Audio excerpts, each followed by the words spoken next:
right, Carly. So last week, whenever you came in, talked a little about your knee surgeries whenever you're in high school and how that affected sports and stuff for you. So let's talk a little bit about that. Well, it was definitely rough because, that's my entire life, revolved around sports, and so I didn't really do anything else. Mm-hmm. So my sophomore year is when I tore my first one, and getting through and, recovering, it took 10 months, and it's just supposed to take 6, so Okay. I definitely, didn't try very hard the first time, especially because it was my first surgery, and I didn't really know what to do. I was kind of doing it on my own. Yeah. And so that was really tough, but then I got to play again junior year, but then right before my senior year, I was on a summer league, playing in a church even, playing basketball, not even a minute into the game, I'm down again, and then I blew my second one right before senior year in a basketball game.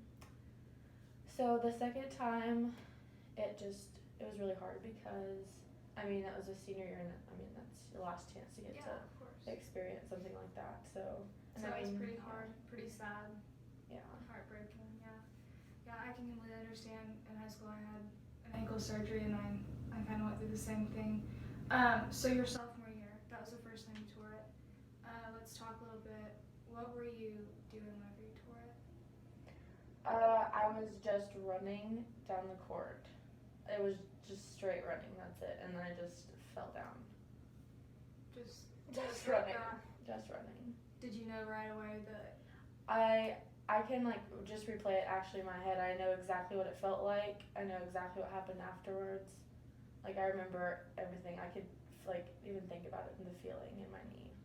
Just because the first time it was just ACL, so I can just feel it and I know exactly the bottom half went this way and the top half went that way. That's Just I can't completely even imagine. ripped. I can't even imagine what you're feeling whenever you went through that. And you said it took 10 months to heal. And it's supposed to take 6. So did you go through a workout or something with a doctor, or did you said you did it on your own, I heard, but. Yeah, I was supposed to do it on my own, but I went to rehab, but the system in Hobart, I knew everybody, so we didn't really, get done what we were supposed to. Yeah. So, I didn't actually try that hard, and just a little high schooler, especially, I thought I knew everything, so, it's gonna heal on its own, it's gonna be perfectly fine, but yeah. No.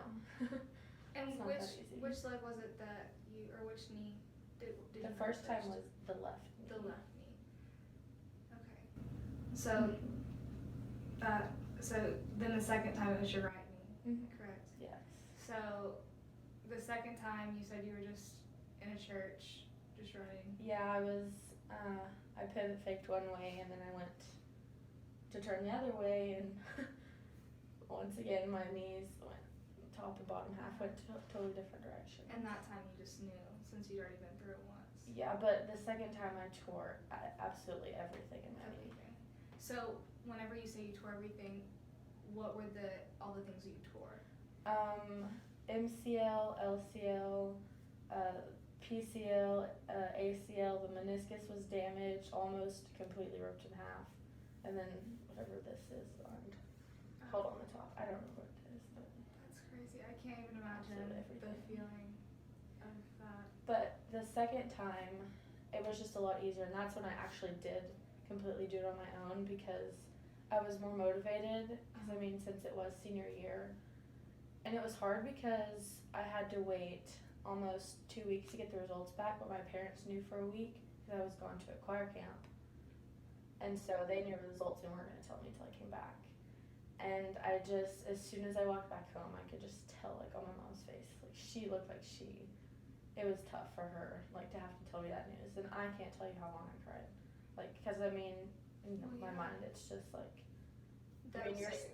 your sport, it's over in that minute. And that's what I stressed a lot to the softball team, especially, being a senior. We were leaders, and, it was going to be our best year ever we had in softball, which it was. But, I was there for it all, but I didn't get to participate. But I just always told them, play everything it's your last. Because, I've been through it twice. You don't know when it's going to be your last. Yeah. So looking back on your 2 surgeries and everything that happened, do you think that if you could have changed, playing in that game, like all that, whatever, would you take it back, or now do you think it's more of just like a Honestly, no. I think it actually was a sign because, I mean, sports, like, to me was my life at the time, but also, like, musically my mom and my dad always pushed that on me, so it did lead me, honestly, in another direction. Like, I got more involved with that and did national competitions and, like, got really interested in that and actually succeeded really well. But it actually, honestly, made me, like, a better person. I realized not to take so many things for granted and like just a lot of life lessons for something like so simple. It might just be through softball, like, but it can apply to a lot of things in life, and that's the main thing. So honestly, I don't regret it. That's Like, good. I wouldn't change a thing because it made me like grow into a better person. Yeah. Well, I'm not glad that you hurt yourself in high school, but I am glad that you found another passion through all that pain and through the recovering and the healing. And thank you so much for talking with me today.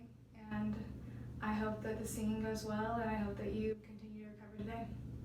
Thank you. My pleasure.